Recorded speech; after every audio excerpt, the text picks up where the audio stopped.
Stakes winner for tonight's 13th annual Subway Firecracker 250 is Kasey Kahne. He drives the number 5 Hellman Chevrolet tonight for JR Motorsports.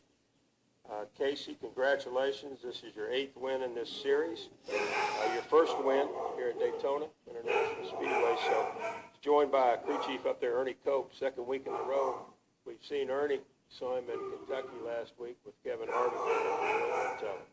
Kasey, what's it like to win at Daytona? That's got to be a big thrill for you. Yeah, it feels really good. It's great to be in victory lane. It's been a while since I've been in any victory lane, let alone Daytona. We won a 150 here a long time ago, so it's it felt great. I had a really good Hellman Chevrolet throughout the race. It's just we were kind of trapped, and in order to get to the front, it's tough once you get racing because everybody just gets in a pack and you get tight and tight together, and there's really not a lot you can do that anyone can do. So, we just kind of sat there throughout most of the race, and there at the end we were able to get the right push from 8th, get to the middle, past a couple cars, and have a shot coming off turn 4. The last half of the lap, I had tons of momentum. The cars in front of me moved in the right direction, and kept getting more momentum. And Ryan Seegers was pushing, letting off, and bumping, and hit me good and hard, and that was kind of so I felt really good about it. We also had lots of fuel. Ernie pumped a great race, to have the fuel in the car, at the end and be able to go after and not worry about anything. So it was, all around just a solid run for us. And Ernie, just talk about the winning here tonight and just the momentum this entire JR Motorsports organization has, and certainly in the stand. Go ahead. Kasey, where were you on that final restart?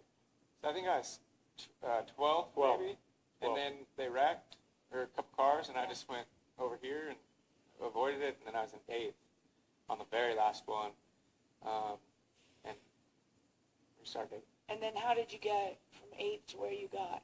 So through the middle, there's a couple cars. I was able to get to the inside of a couple cars and kind of move them over there, and then just getting pushed and carrying the momentum all the way to the end. Like I said, everything went. The last lap, all the momentum was sitting in my favor for some reason. Everywhere I went, I just kept gaining speed, and so I knew I had a fast car the whole race. I had a fast car yesterday in practice. So I was kind of trapped throughout the whole race and never got up to the front. And I had headphones on when you came in here, so I apologize if you already addressed this. Was it your intent to go as wide as you did, or did Larson kind of force that? Well, so I think Regan blocked Larson a little bit off turn 4, and I was already to Larson's probably right rear tire, so I just followed him. As he went up, I followed him, and I stayed on his door, and it just kept kind of, pushing me, giving me more momentum all the way to the line. And about the time I got beside him, Sieg hit me from behind and hit me hard, and it just another shot. So I just kept getting more momentum all the way to the line, and it was still a close finish, but felt like we had, we were passing at that point. Stan Creekmore with RPMTonight.com. Kasey, at what point from Thursday did you know that you would have an opportunity to win tonight if you were just in the right position? And Ernie, was this more stressful than last weekend? No. Last weekend was tough. This was all him. He pulled this out.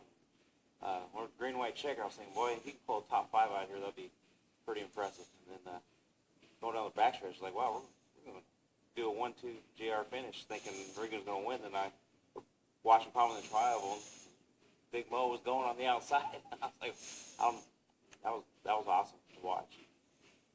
Yeah, I felt kind of trapped throughout most of the race, about 13th to 15th, even further back.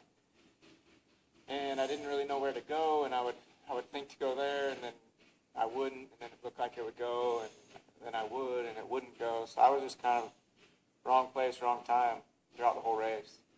Didn't really make any good decisions, and then at the end of the race, restarting 8th, and just being that a little bit closer to the front with everybody being able to hit harder. Problem with these cars, I think, is, or it's just tough at this track because it's narrower than Talladega. Talladega, you can move around more, and for whatever reason, you can pass a little easier. easier. I ran that race, and it was easier to pass. Here, this race and the February race were very similar, and you just try to side draft as hard as you can, and that makes it so tight that nobody can really move. You know, so it makes it tougher because of that. I don't know if there's a better way to do it. More spoiler. I always thought the more spoiler was better at Daytona. You know, it seemed like you get bigger runs, and the third lane would work at times. Right now it's just 2 lanes, so I just felt trapped. But once we got up there and I had good speed and right guy behind me, and things worked out. Other questions? Holly on the front row, please. And then Chris. Holly Kahne, NASCAR.com. Congratulations, Kasey. Dale just talked about that when he runs well on Saturday, he feels a little bit more pumped up on Sunday. Can you just talk about, I mean, it's not a bad thing to have a little bit of this heading into the race. No, it's not a bad thing at all, and this will carry.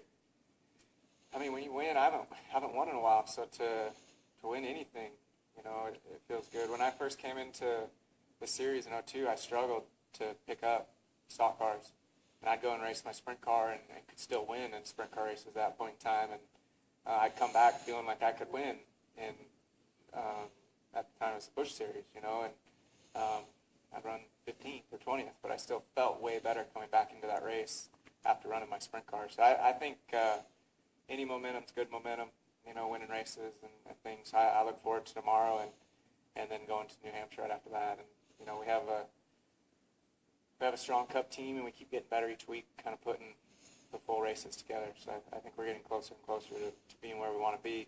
And then I get to race with Ernie in Chicago in 2 weeks. I'm excited about that, too. Go ahead, Chris. Chris9Catchers.com. Kasey, Dale Jr. said he'd been watching Ryan Sieg all season long, and he's done a lot with Lido. Have you kept an eye on Ryan, and did you know that he was pushing you that last lap?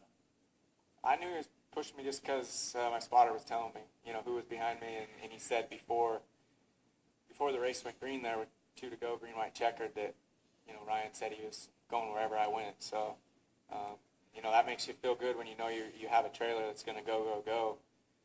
You can kind of go maybe the wrong place once in a while, but if you have a car pushing you, it'll end up being the right place. So every kind of move I made worked out because he was there and pushing as hard as he was. So it was great to have him there. And, yeah, I've watched him, and he does a nice job for, you know, I think where he's at in the series.